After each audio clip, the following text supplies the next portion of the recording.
26 दिसंबर 2004 की सुबह तमिलनाडु के कलपक्कम में करीब 150 कॉन्ट्रैक्ट वर्कर्स एक सीक्रेट प्रोजेक्ट पर काम कर रहे थे। समुद्र तट से लगी साइट पर करीब 17 मीटर गहरा गड्ढा खुदा था और इस गड्ढे में कंक्रीट भरी जा रही थी। यहाँ भारत की सबसे अनोखी न्यूक्लियर साइट का फाउंडेशन तैयार किया जा रहा था, लेकिन इस बात का किसी को भी अंदाजा नहीं था कि समंदर में एक भयंकर भूकंप जन्म ले रहा है। इस भूकंप से पैदा होने वाली सुनामी तमिलनाडु के तटीय इलाके की ओर बढ़ती है।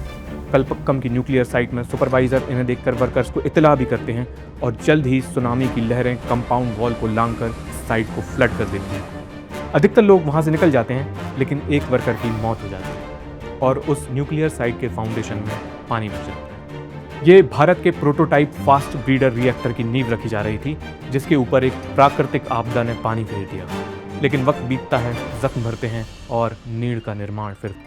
इस हादसे के 22 साल बाद यही जगह इतिहास में दर्ज हो जाती है। 6 अप्रैल 2026 की रात 8:25 पर इस फास्ट ब्रीडर रिएक्टर ने अपनी पहली क्रिटिकलिटी अचीव कर ली। Prototype fast breeder reactor. Prototype fast breeder reactor, the PFBR. PFBR has successfully attained a first criticality. मतलब इस रिएक्टर में पहली बार एक सस्टेन्ड न्यूक्लियर चेन रिएक्शन हुई। ये एक लैंडमार्क अचीवमेंट है। डिपार्टमेंट ऑफ एटॉमिक एनर्जी ने ऐलान किया कि इंडिया अपने 3 स्टेज न्यूक्लियर पावर प्रोग्राम की सेकेंड स्टेज में एंटर कर चुका है। भारत का ये 3 स्टेज न्यूक्लियर प्रोग्राम एक मास्टर प्लान है, जिसकी शुरुआत दशकों पहले एक फिजिसिस्ट कर रहे थे। भारत के न्यूक्लियर प्रोग्राम की नींव रखने वाले वैज्ञानिक डॉक्टर होमी जहांगीर भाभा। भारत जैसे विकासशील देश के लिए ये कभी आसान नहीं रहा। इंडिया के न्यूक्लियर प्रोग्राम की कहानी हादसों, धमाकों और कमबैक से भरी है। नमस्ते, मैं आयुष यादव हूं और आज के इस वीडियो में हम इंडिया के prototype fast breeder reactor PFBR और डॉक्टर होमी भाभा के 3 स्टेज न्यूक्लियर प्लान के बारे में जानेंगे। और इस न्यूक्लियर प्लान की सेकेंड स्टेज में दाखिल होना कितनी बड़ी बात है, इसके मायने क्या है, ये सारी चीजें समझेंगे।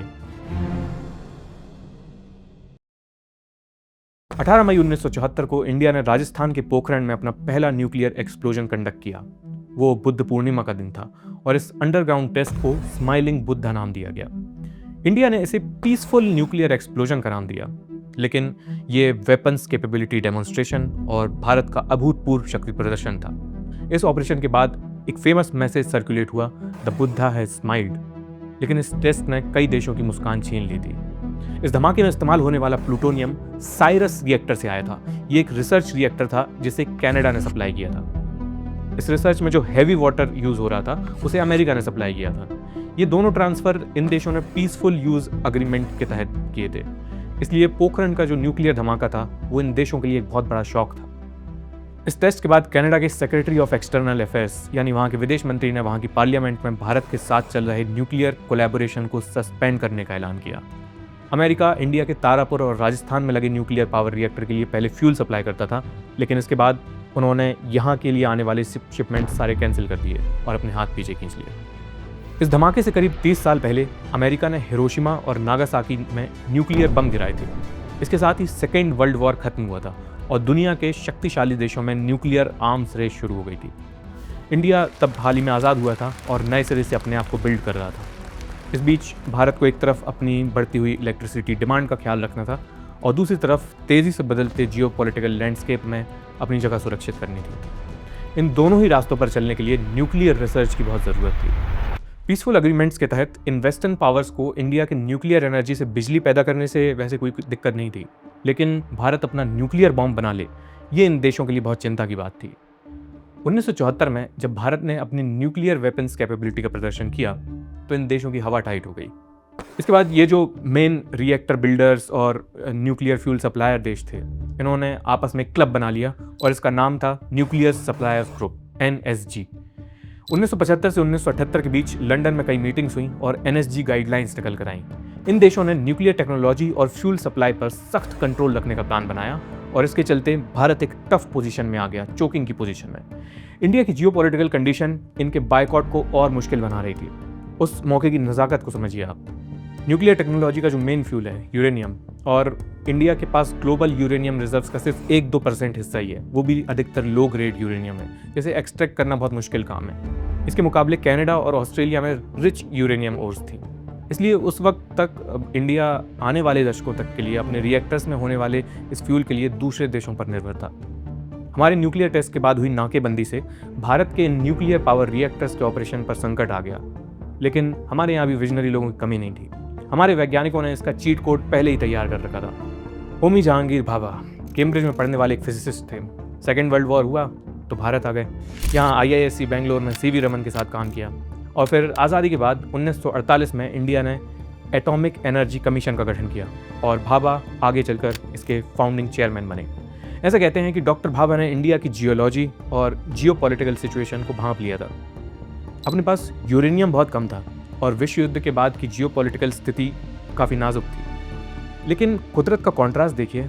भारतीय भूभाग पर थोरियम का एक बहुत बड़ा भंडार था। काफ़ी सारा थोरियम केरल और तमिलनाडु के कोस्ट पर पाई जाने वाली मोनाजाइट सैंड में दफन था। ग्लोबल थोरियम रिजर्व्स का करीब 25% हिस्सा भारत के पास था। 1970 के दशक में जब ग्लोबल पावर्स ने इंडिया की यूरेनियम सप्लाई को चोक किया तो हमारे पास भाभा का मास्टर प्लान पहले से तैयार था। वैसे 1967 में डॉक्टर भाभा की मौत हो गई थी, लेकिन उन्होंने इससे पहले ही हमारी न्यूक्लियर सेफ्टी का विजन सामने रख दिया था। 1954 में दिल्ली में एक कॉन्फ्रेंस में होमी भाभा ने यह पक्ष रखा कि इंडिया का long term nuclear programme uranium नहीं बल्कि थोरियम पर आधारित होना चाहिए, क्योंकि हमारे पास थोरियम के रिजर्व्स उस वक्त के नॉन यूरेनियम रिजर्व से करीब 10 गुना से भी ज़्यादा थे। ये हमारा यूनिक एडवांटेज था, लेकिन एक दिक्कत भी थी। थोरियम के साथ चैलेंज ये है कि उससे डायरेक्टली न्यूक्लियर एनर्जी पैदा नहीं की जा सकती। थोरियम एक फर्टाइल मटेरियल है, लेकिन न्यूक्लियर फिजन रिएक्शन के लिए फिसाइल मटेरियल जैसे कि यूरेनियम का जो फ्यूल था उसमें कन्वर्ट करना उसे ज़रूरी था, और ये कोई आसान काम नहीं है। इसी बात को ध्यान में रखते हुए इंडिया का न्यूक्लियर प्रोग्राम 3 स्टेजेस में डिज़ाइन किया गया। इन्हीं में से दूसरी स्टेज में हम प्रोटोटाइप फास्ट ब्रीडर रिएक्टर के साथ कदम रख चुके हैं। इसमें ये इतना दशकों का समय कैसे लग गया और ये कैसा रिएक्टर क्या है, ये फिसाइल और फर्टाइल क्या होता है, और अपने न्यूक्लियर प्रोग्राम के 3 स्टेजेस क्या हैं, इसे समझने के लिए हम बहुत ब्रीफली न्यूक्लियर एनर्जी जनरेशन के कुछ बेसिक्स को टच करेंगे। थोड़ा मज़ेदार तरीके से समझ में आ जाएंगे आपको। न्यूक्लियर पावर का आधार इस बात पर टिका है कि किसी एटम का भारी न्यूक्लियस तोड़कर एक चेन रिएक्शन करवाई जा सकती है। अपन लोगों ने स्कूल में पढ़ा है कि किसी भी एटम के सेंटर में न्यूट्रॉन्स और प्रोटॉन्स से बड़ा न्यूक्लियस मौजूद होता है, और कुछ खास प्रकार के हैवी न्यूक्लियस जैसे यूरेनियम 235, इससे अगर एक न्यूट्रॉन आकर टकराता है गोली की तरह तो ये अनस्टेबल हो जाता है और 2 अलग अलग टुकड़ों में टूट जाता है। ये किसी एक चीज़ का टूटकर 2 टुकड़ों में बट जाना, इसे फिजन रिएक्शन कहते हैं। जब यूरेनियम 235 जैसा अनस्टेबल एटम 2 टुकड़ों में बटता है तो उससे एनर्जी रिलीज होती है और न्यूट्रॉन्स भी निकलते हैं। फिर ये न्यूट्रॉन जाकर दूसरे यूरेनियम को जाकर तोड़ते हैं और ये कहानी, ये साइकिल रिपीट होती है।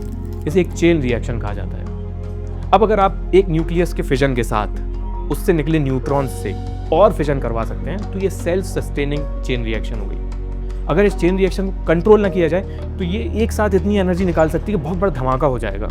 इसी सिद्धांत पर न्यूक्लियर बॉम्ब या एटॉमिक बॉम्ब काम करता है। लेकिन जब बात एनर्जी पैदा करने की, बिजली बनाने की है, तो इस चेन रिएक्शन को टेम करना बहुत ज़रूरी है। इसे धीमा करना, कंट्रोल तरीके से होना बहुत ज़रूरी है, ताकि आप फिर इस गर्मी से पानी उबाल पाएँ, उससे भाप निकले, उससे कंट्रोल तरीके से टरबाइन घुमाएं और जिससे फिर बिजली पैदा होती है। और इसी सिद्धांत पर न्यूक्लियर एनर्जी रिएक्टर काम करता है। न्यूक्लियर बम और न्यूक्लियर रिएक्टर में बस मसला कंट्रोल का है। अब यहाँ फिसाइल और फर्टाइल जैसे शब्द अपनी कहानी में आते हैं। एक फिसाइल आइसोटोप वो होता है जो इस फिजन के लिए रेडी हो और वो आसानी से स्लो न्यूट्रॉन से अपनी चेन रिएक्शन को जारी रख सके। इसके एग्जाम्पल हैं यूरेनियम 235, प्लूटोनियम 239 और यूरेनियम 233। दूसरी तरफ फर्टाइल आइसोटोप जो होते हैं जैसे यूरेनियम 238 और थोरियम 232, ये साधारण तौर पर 100 न्यूट्रॉन से फिजन तक नहीं पहुंच पाते।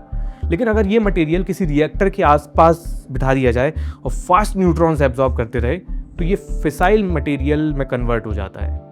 अच्छा, ये बहुत सारे नाम और नंबर हो गए इनके आगे, तो ये जो आ रहे हैं ना नंबर लगे हैं U235 टाइप के, ये उसके न्यूक्लियस की हैवीनेस को बताते हैं। उनके न्यूक्लियस के अंदर मौजूद न्यूट्रॉन्स और प्रोटॉन्स का टोटल नंबर है ये। जैसे दुनिया के हर यूरेनियम एटम में 92 प्रोटॉन्स होते हैं, लेकिन न्यूट्रॉन्स का नंबर कम ज़्यादा हो सकता है। यूरेनियम 235 को देखिए, उसमें 143 न्यूट्रॉन्स हैं और यूरेनियम 238 में 146 न्यूट्रॉन्स हैं। ये न्यूट्रॉन्स की संख्या का अंतर न्यूक्लियर रिएक्टर में इनके बिहेवियर को बहुत बदल देता है। ये दोनों हैं यूरेनियम ही और इन्हें यूरेनियम के अलग अलग आइसोटोप कहा जाता है। यूरेनियम 238 एक फर्टाइल आइसोटोप है और यूरेनियम 235 एक फिसाइल आइसोटोप है। ये उसकी फर्टाइल और फिसाइल होना उसकी न्यूक्लियस की हैवीनेस से तय हो रहा है। आपको सबका नाम पता, ये आधार कार्ड नंबर याद रखने की ज़रूरत नहीं कौन सा 235 क्या है। बस इतना जान लीजिए कि फिसाइल फ्यूल से आज अभी तुरंत न्यूक्लियर रिएक्टर चलाए जा सकते हैं और जो फर्टाइल फ्यूल है उसको पहले एक्टिवेट करना होता है, फिर वो फिसाइल फ्यूल में कन्वर्ट होता है, तब जाकर उससे रिएक्टर चलाए जा सकते हैं, एनर्जी बनाई जा सकती है। सिर्फ इतने ही कॉन्सेप्ट से फिजन चेन रिएक्शन क्या होती है, फर्टाइल और फिसाइल क्या होता है, कैसे सस्टेन कराते हैं उसको, इनसे ही डॉक्टर होमी भाभा का विजन और इंडिया का 3 स्टेज प्लान अपने को समझ में आ जाएगा। 1954 में दिल्ली में एक कॉन्फ्रेंस चल रही थी, development of atomic energy for peaceful purposes. इस कॉन्फ्रेंस में होमी जहांगीर भाभा न्यूक्लियर एनर्जी से बिजली बनाने की बात कर रहे थे। यहाँ उन्होंने वो जियोपॉलिटिकल चीट कोड सामने रखा जो भारत की यूनिक जियोलॉजी का फायदा उठाता है। इंडिया के कोस्टल एरियाज, खासकर केरल, तमिलनाडु और उड़ीसा में ब्लैक ब्राउन कलर की बीच सैंड फैली पड़ी है। इसमें मोनाजाइट नाम का एक मिनरल है और इस मोनाजाइट मिनरल से थोरियम निकाला जा सकता है। इस मोनाजाइट से जो थोरियम निकलता है वो थोरियम 232 आइसोटोप है। बाकी दुनिया के मुकाबले भारत की ज़मीन में थोरियम 232 की भारी मात्रा है, इसलिए भाभा ने कहा कि इंडिया का long term nuclear vision thorium centric होना चाहिए, ना कि यूरेनियम सेंट्रिक। बस दिक्कत यह है कि ये जो थोरियम 232 है ये फिसाइल नहीं है, फिशन नहीं कराया जा सकता तुरंत, लेकिन ये फर्टाइल है। मतलब ये खुद चेन रिएक्शन सस्टेन नहीं कर सकता, लेकिन ये फास्ट न्यूट्रॉन्स अगर एब्जॉर्ब कर ले तो अपना रूप बदल कर कई रिएक्शंस के रास्ते से, कई डिकेज के रास्ते से यूरेनियम 233 में तब्दील हो जाता है, जो कि एक फिसाइल आइसोटोप है। हमारे पास बहुत सारा फर्टाइल थोरियम पड़ा है, लेकिन इतने सारे थोरियम से फिसाइल यूरेनियम तक पहुंचना ये बहुत टेढ़ी खीर है। और ये हम छोटी मोटी क्वांटिटी में बात नहीं कर रहे हैं, जो भी करना है इंडिया की पॉपुलेशन और बढ़ती एनर्जी नीड्स को ध्यान में रख के करना है। बहुत सारी मात्रा में फर्टाइल मटेरियल को फिसाइल मटेरियल बनाना है। इसलिए इंडिया का न्यूक्लियर प्रोग्राम स्टेजेस में डिज़ाइन किया गया और हर स्टेज में दशकों का समय लगता है। एक खत्म नहीं होती जब तक सही से, तब तक दूसरी शुरू नहीं कर सकते। वो क्यों नहीं, वो आपको आगे समझ में आएगा। आज़ादी के बाद इंडिया की पहली स्टेज पूरी तरह नेचुरल यूरेनियम और pressurised heavy water reactor PHWRs पर बेस्ड थी। नेचुरल यूरेनियम में 99.3% U-238 होता है जो कि फर्टाइल है, और 0.7% ही बस U-235 होता है जो कि फिसाइल है। इंडिया के पास यूरेनियम एनरिचमेंट टेक्नोलॉजी नहीं थी। इस नेचुरल यूरेनियम से एनर्जी निकालने के लिए कनाडा ने कैंडू रिएक्टर्स डिज़ाइन किए थे। भाभा ने इंडिया के लिए PWHR डिज़ाइन को चुना, जो कि कनाडा के इन कैंडू रिएक्टर्स से इंस्पायर्ड थी। PHWRs यानी प्रेशराइज्ड हैवी वाटर रिएक्टर्स अपने ऑपरेशन में एक खास किस्म के पानी हैवी वाटर D2O का मॉडरेटर और कूलेंट के तौर पर इस्तेमाल करते हैं। तो असल में स्टेज 1 में PHWRs में क्या होता है, जो ज़रा सा फिसाइल U-235 है जो हम एक्सट्रैक्ट कर रहे हैं या इधर उधर से आ रहा है, उससे फिजन चेन रिएक्शन करवाई जाती है। इससे एनर्जी तो निकल कर आती है, इलेक्ट्रिसिटी बना ली जाती है। दूसरा, इस रिएक्टर के अंदर जो फर्टाइल U-238 है वो इन रिएक्शन में निकलने वाले न्यूट्रॉन्स को एब्जॉर्ब करता है। आज समझ रहे होंगे कि ये यूरेनियम 238 है यार, ये किसी काम का नहीं है, लेकिन वो चुपचाप न्यूट्रॉन्स एब्जॉर्ब करके एक अलग रास्ते पर निकल चुका है, अलग रिएक्शन से। और वो यूरेनियम 238 न्यूट्रॉन्स एब्जॉर्ब करने के बाद आखिर में जाकर प्लूटोनियम 239 को जन्म देता है। ये बहुत काम की चीज़ है जो आगे जाकर काम आएगी। प्लूटोनियम 239 से स्टेज 2 शुरू होनी है। स्टेज 1 के रिएक्टर्स सिर्फ एनर्जी जनरेट नहीं कर रहे थे, वो अपने खर्च फ्यूल के बाय प्रोडक्ट में प्लूटोनियम 239 पैदा कर रहे थे, जो फ्यूल की तरह इस्तेमाल किया जा सकता है। फर्स्ट स्टेज में इंडिया अपनी रिएक्टर डिज़ाइन और फ्यूल मैनेजमेंट की काबिलियत को मजबूत कर रहा था, लेकिन अपन बाहर से मिलने वाले यूरेनियम बेस्ड रिएक्टर पर डिपेंडेंट थे। अपने पास कोई और ऑप्शन भी नहीं था। लेकिन ध्यान रखो, अपने को अल्टीमेटली तो थोरियम वाले रिएक्टर पर जाना था। सेकेंड स्टेज में फास्ट ब्रीडर रिएक्टर गेम में आ जाते हैं, और ये fast breeder reactor first stage की रियलिटी कि अपने पास क्या है क्या नहीं है, और थर्ड स्टेज का सपना थोरियम पर आधारित है, उनके बीच ये सेकंड स्टेज एक ब्रिज का काम करती है। और इन रिएक्टर्स में फर्स्ट स्टेज से मिला प्लूटोनियम फ्यूल की तरह काम करता है। ये फास्ट ब्रीडर रिएक्टर्स बड़ी कमाल की चीज़ हैं दोस्तों। ये ना सिर्फ इलेक्ट्रिसिटी जनरेट करते हैं, बल्कि ये नया फ्यूल भी पैदा करते हैं। इसके नाम को तोड़कर समझने से काफ़ी कुछ इसका मामला क्लियर हो जाता है। ब्रीडर का तो लिटरली यही मतलब होता है, पैदा करने वाला।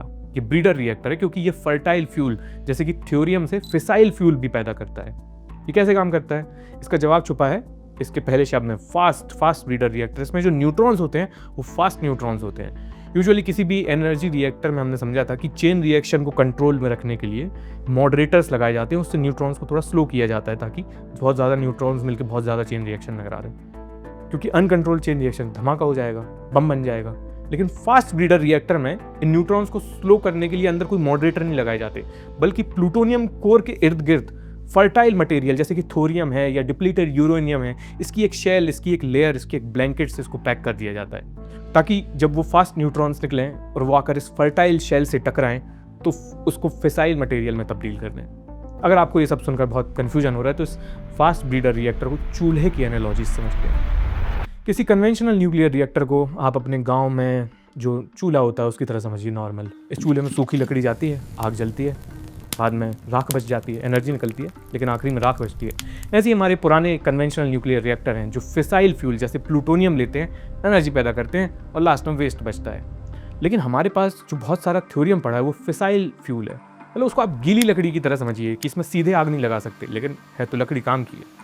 अब सोचो एक जादुई चूल्हा है जिसमें आप 1 किलोग्राम प्रीमियम वो सूखी वाली लकड़ी डालें, उससे आग पैदा हो रही है, और इस चूल्हे के आसपास आपने गीली लकड़ी वाला जो फ्यूल था आप उसकी लेयर लगा दी, तो इस चूल्हे से निकलने वाली जो आंच है वो अगल बगल वाली गीली लकड़ी को सुखाकर प्रीमियम सूखी लकड़ी में तब्दील कर रही है। इस जादुई चूल्हे से अपन को आग तो मिल ही रही है, लेकिन ये भविष्य में आग लगाने के लिए प्रीमियम सूखी लकड़ी भी तैयार कर रहा है। यही तो अपना फास्ट ब्रीडर रिएक्टर करता है। यहाँ गीली लकड़ी अपने पास थोक के भाव में पड़ा थोरियम है जो ऐसे तो नहीं जलता, मतलब ऐसे इससे डायरेक्ट रिएक्शन नहीं कराई जा सकती, लेकिन इसे फास्ट न्यूट्रॉन से एक्टिवेट कर लिया जाए तो यही कल को प्रीमियम लकड़ी बढ़िया फिसाइल फ्यूल बन जाएगा। ये इंडियन न्यूक्लियर प्रोग्राम की सेकेंड स्टेज का अल्टीमेट मकसद है कि अपने पास जो फर्टाइल फ्यूल का भंडार है उसे फास्ट ब्रीडर रिएक्टर की मदद से फ्रेश फिसाइल फ्यूल में कन्वर्ट कर लिया जाए।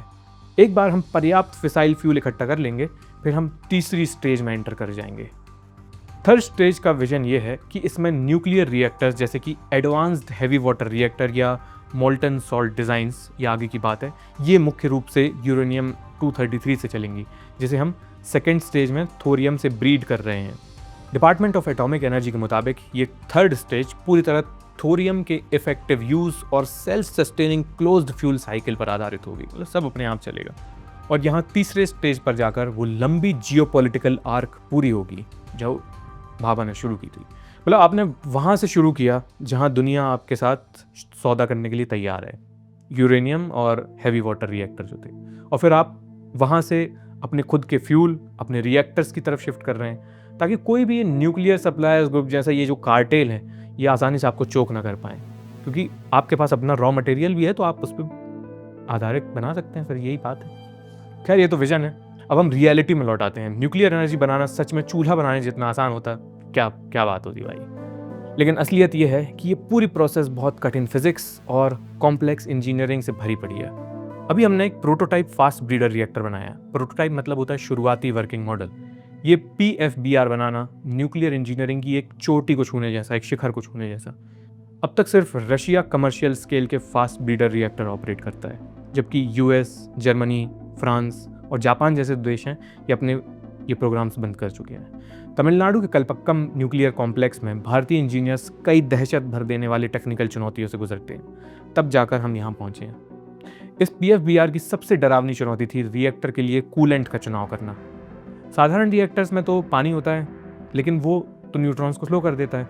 अपने को तो ब्रीडर रिएक्टर में फास्ट न्यूट्रॉन्स चाहिए ना, इसलिए तभी तो वो जाके एक्टिवेट करेंगे। तो पानी को नहीं चुना जा सकता जो उसको धीमा कर देगा, इसलिए सोडियम को कूलेंट के तौर पर चुना गया। इंडिया के PFBR में करीब 1750 टन लिक्विड सोडियम्स का इस्तेमाल होता है। दोस्तों वैसे तो सोडियम एक सॉफ्ट सा सॉलिड मेटल होता है, आप इसे चाकू से काट सकते हैं, लेकिन 98 डिग्री सेल्सियस के पार सोडियम लिक्विड में तब्दील हो जाता है और PFBR में ये सोडियम करीब 547 डिग्री सेल्सियस पर सर्कुलेट होता है। अब एक तरफ तो ये सोडियम बेहतरीन हीट कंडक्टर है ना, कूलेंट के लिए हमें जो चाहिए, लेकिन केमिस्ट्री के नज़रिए से ये एक खतरनाक सिचुएशन है। केमिस्ट्री क्लास में सोडियम बहुत रिएक्टिव होने के लिए कुख्यात है। अगर सोडियम के टुकड़े को आप पानी मार देंगे धमाका हो जाएगा। चलो पानी तो अपने PFBR में इस्तेमाल नहीं हो रहा है, लेकिन 500 डिग्री सेल्सियस के तापमान वाला ये जो लिक्विड सोडियम है ये हवा के भी संपर्क में आ जाएगा तो तुरंत आग पकड़ लेगा, इससे खतरनाक गैसेस वगैरह निकलेंगी, डिजास्टर। सोडियम के इस गुस्सैल मिजाज को मैनेज करने के लिए PFBR को एक पूल टाइप रिएक्टर डिज़ाइन में बनाया गया है। पूरी रिएक्टर कोर, प्राइमरी पंप और हीट एक्सचेंजर्स वगैरह स्टेनलेस स्टील के एक बड़े पूल में होते हैं और इस पूल में लिक्विड सोडियम भरा होता है। इससे ये है कि अगर कुछ फेल हो गया तो इस बड़े से सोडियम पूल को गर्म होने में बहुत टाइम लगेगा, तो इतने टाइम में इमरजेंसी शटडाउन वगैरह किया जा सकता है, कंट्रोल में लाया जा सकता है इसको। लेकिन इसका मतलब ये भी है कि इस पूल में जो हज़ारों वेल्डिंग्स हुई हैं वो परफेक्ट होनी चाहिए, क्योंकि एनवायरनमेंट से ज़रा सा भी कहीं से रेडियो एक्टिव सोडियम लीक हो गया दिक्कत हो जाएगी। बहुत सारी ऐसी विकट परिस्थितियों को ध्यान में रखकर इस PFBR को, हमारे इस फास्ट ब्रीडर रिएक्टर को बनाया गया है, क्योंकि with great power comes great responsibility. करीब 2 दशकों से कलपक्कम में PFBR के ऊपर काम चल रहा है। जब 2004 में ये प्रोजेक्ट शुरू हुआ था तो ये अंदाज़ा लगाया गया कि 2010 तक ये कंप्लीट हो जाएगा, लेकिन इसमें एक तो हमने बाहर से कोई खास मदद नहीं ली, कोई कोऑपरेशन नहीं था, और ये first of a kind technology है, तो मामला खिंच गया। क्रिटिक्स इसे हल्के में लेते रहे कि अरे इसमें इतना टाइम लग रहा है, इसका बजट बढ़ता ही जा रहा है, सब बड़े देशों ने तो बंद कर दिया, ये इंडिया वाले अपना क्यों बना रहे हैं। लेकिन कलपक्कम में खड़े साइंटिस्ट और इंजीनियर भी पक्के लोग थे। उन्होंने भी सोचा कि ये खिचड़ी कब तक नहीं पकेगी, आज नहीं पक्कम तो कल पक्कम। सॉरी, पहली बार इस प्रोजेक्ट की खामोशी मार्च 2024 में टूटी थी। तब इस रिएक्टर की कोर लोडिंग की शुरुआत हुई थी। 3 चरणों में हुए इस ऑपरेशन में कंट्रोल रॉड्स, ब्लैंकेट, सब असेंबलीज और finally mixed oxide fuel load किया गया। ये सब उसके अंदर होते हैं। और अब 6 अप्रैल 2026 को इस PFBR ने फर्स्ट क्रिटिकलिटी अचीव कर ली है। क्रिटिकलिटी मतलब वो पॉइंट जब कोई nuclear reactor self sustaining chain reaction कर पाता है। इस माइलस्टोन के साथ इंडिया ऑफिशियली अपने 70 साल के न्यूक्लियर रोड मैप में स्टेज 2 पर अब जाकर एंटर कर चुका है। अभी एंटर हुआ है मित्रों, सितारों से आगे जहां और भी है, अभी इश्क की इंतहा और भी है। इस प्रोजेक्ट को लेकर एक इम्पॉर्टेंट बात जिस पर ट्रेडिशनल मीडिया कवरेज में जोर नहीं दिया जा रहा है वो ये है कि अभी इस फर्स्ट क्रिटिकलिटी में PFBR का जो ब्लैंकेट था, जो शेल फर्टाइल था, वो फर्टाइल यूरेनियम 238 है, जो कि नेचुरल यूरेनियम और डिप्लीटेड फ्यूल से आता है। इसमें थोरियम का भी इस्तेमाल नहीं किया गया है, जिस अल्टीमेट जो हमारा मकसद है। थोरियम ब्लैंकेट इस डिज़ाइन का पार्ट ज़रूर है, वही लॉन्ग टर्म हमारा विजन भी है, वही करना है, लेकिन अभी PFBR में यूज़ नहीं किया गया है। ये ध्यान में रखना, पता चला किसी से कह दो कि हाँ बना लिया थोरियम से एकदम फिसाइल फ्यूल, अभी बना ही लिया, यही तो हुआ, ऐसा नहीं है अभी, है ना। ये जो फास्ट ब्रीडर रिएक्टर की सेकेंड स्टेज है, ये दशकों तक चलेगी, और एक बार अच्छी खासी मात्रा में फिसाइल फ्यूल इकट्ठा हो जाए और अपने पास FBR का एक जत्था, बहुत सारे FBR की फौज टाइप की तैयार हो जाए, फिर लार्ज स्केल पर थोरियम आएगा और यहाँ से स्टेज 3 में हम एंटर कर जाएंगे। कुछ प्रोजेक्शंस हैं कि 2070 के बाद ही हम फुल थोरियम डिप्लॉयमेंट की ओर बढ़ेंगे। बाकी वक्त बताएगा, टाइम लग जाता है क्या पता, और हम रहे तो हम भी बताएंगे, क्या पता, है ना। और अब ये कोई कमेंट नहीं करेगा कि तुम्हारे तो वीडियो ही दशकों में आते, 10 साल में। ये कंसिस्टेंसी पर काम चल रहा है। आप लोगों ने पिछले वीडियो में PFBR के बारे में पूछा था कमेंट करके, तो हमने बताया। अब आप और क्या जानना समझना चाहते हैं तो कमेंट करिए, हम कोशिश करेंगे कि बनाया जाए। अगर ये वीडियो आपको अच्छी लगी है तो इसे दूसरों के साथ शेयर जरूर कीजिए। ठीक ठाक लगी हो तो लाइक भी कर सकते हैं। हाइप वाला भी एक ऑप्शन होता है, हाइप देख लीजिए, कर लीजिए। और जो 50-60% लोग, 90% पता नहीं, कई बार जो इस वीडियो को देख रहे हैं, जो इस चैनल को सब्सक्राइब नहीं करते, आप फर्टाइल दर्शक है, सब्सक्राइब करिए और फिसाइल दर्शक बनिए, क्योंकि हम भी फास्ट ब्रीडर यूट्यूबर हैं। बहुत ही स्पेसिफिक जोक्स। खैर, 24 जनवरी 1966 को डॉक्टर होमी भाभा की एक विमान हादसे में मौत हो गई थी। ऑफिशियल इंक्वायरी के बाद कहा गया कि एक नेविगेशन एरर या मिसकम्युनिकेशन से हुआ था, लेकिन बाद में कुछ ऐसी थ्योरीज भी आई कि भारत के न्यूक्लियर प्रोग्राम को सैबोटाज करने के लिए बाहरी ताकतों ने ये विमान क्रैश करवाया। हम देख रहे हैं कि US जैसे जो देश हैं वो दूसरे उभरते देशों के न्यूक्लियर साइंटिस्ट को खुला मार देते हैं। तो भाभा की मृत्यु में विदेशी ताकतों का हाथ पुख्ता तौर पर प्रूव नहीं किया जा सका है, लेकिन ये देखते हुए कि CIA वगैरह कैसे ऑपरेट करती है, कोई बहुत दूर की कॉन्स्पिरेसी थ्योरी भी नहीं लगती है। हादसा था या साजिश थी ये मुझे नहीं पता, लेकिन यार लिगेसी देखिए इस आदमी की। होमी भाभा जैसे बहुत सारे लोगों की जिद और कड़ी मेहनत का नतीजा है कि इस जालिम जियोपॉलिटिक्स से भरी दुनिया में इंडिया अपनी एनर्जी और डिफेंस को लेकर ठीक ठाक सिक्योर है। लेकिन हम और आप ऐसे कितने लोगों को याद रखते हैं?